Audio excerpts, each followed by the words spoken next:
My name's Eric Welander. Welcome to my channel all about Apple smart home tech. Today was the first day of Apple's Worldwide Developer Conference, WWDC, and they unveiled a whole bunch of exciting new stuff, including some new features coming to your Apple smart home. And today I got to take a first look at developer beta 1 of their new iOS 17 release, and it includes a really exciting new feature called StandBy mode for iPhone, which turns your iPhone into a smart display with smart home controls. Now, maybe this is a hint at future Apple products coming down the road, fingers crossed for some kind of a smart display. But either way, it's already pretty cool. Let me show you what it looks like. So I have a MagSafe dock here. It's just a MagSafe puck from Apple, then put in this little charging stand. And then if I dock my iPhone here in landscape, you'll see that it magically turns into this new standby mode. You get this nice charging indicator here on the corner that you just saw there. But this is actually one of 3 different modes for standby mode. So if I swipe horizontally, I can go between these widgets to a then photo frame mode with the time and photos from a particular album I choose or suggestions from iOS. And then swipe again and you get to a big clock, and there are a bunch of different designs for the clock. And then of course you can choose the same for photos. And then with widgets, you can choose between any number of different options here with clocks, home controls, and even like a stocks widget here, big dates, different forms, calendar and date and weather. So a lot of useful options to have at a glance here.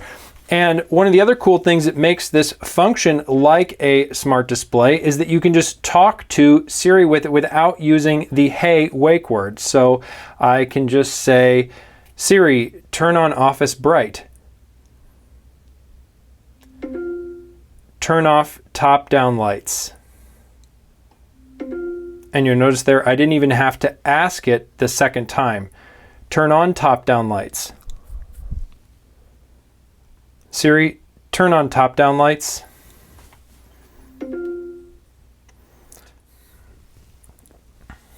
And you'll see there, it went away from listening to my smart home commands and back to this dashboard we set up. And I'm going to put it back on one of my HomeKit preferred tiles. So these are different scenes or accessories I want to control within the Home app. And you can see that I have different widgets with different sets of things I want to control, and I can swipe between those here, and then of course control these. And you do have to be authenticated with Face ID, so it's not going to let just anybody walk up here and change these controls. But here with me with Face ID, I can go ahead and adjust the lamp or whatever else I want to do.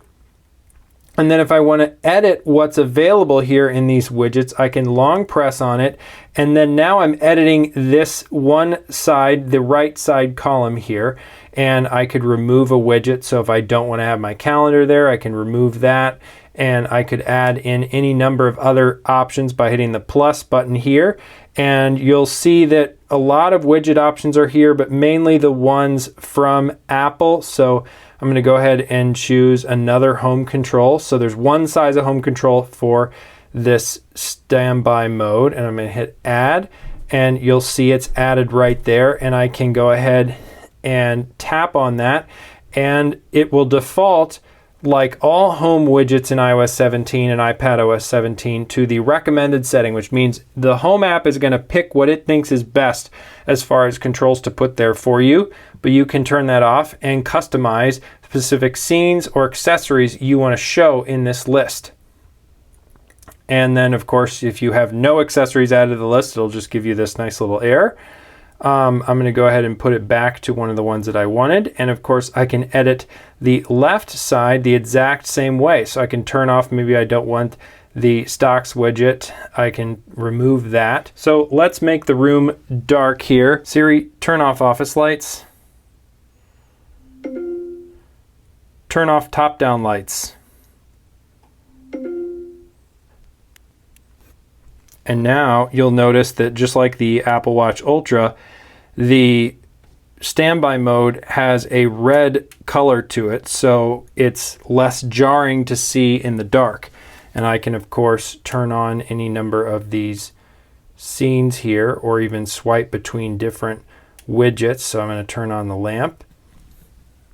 And if I'm not there with Face ID, of course, it's going to bug me for my passcode. There, it saw me. So now it turned on the lights. And if you get enough lights on, then it will go ahead and move out of this mode. Siri, turn on top-down lights.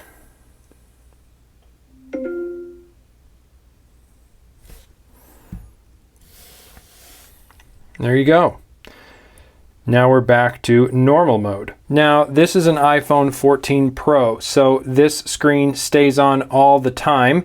If you have an earlier iPhone that doesn't have an always on screen, then you'll be able to use this mode, but you'll just have to tap the screen to wake it up in order to use this. One other detail I really like is that you can also have a photo in this widget mode using the Photos widget, and that can be at a particular album or the general selections from the Photos app. So you're not stuck with just using the full screen Photos mode. You can get Photos and Home controls in the same screen here.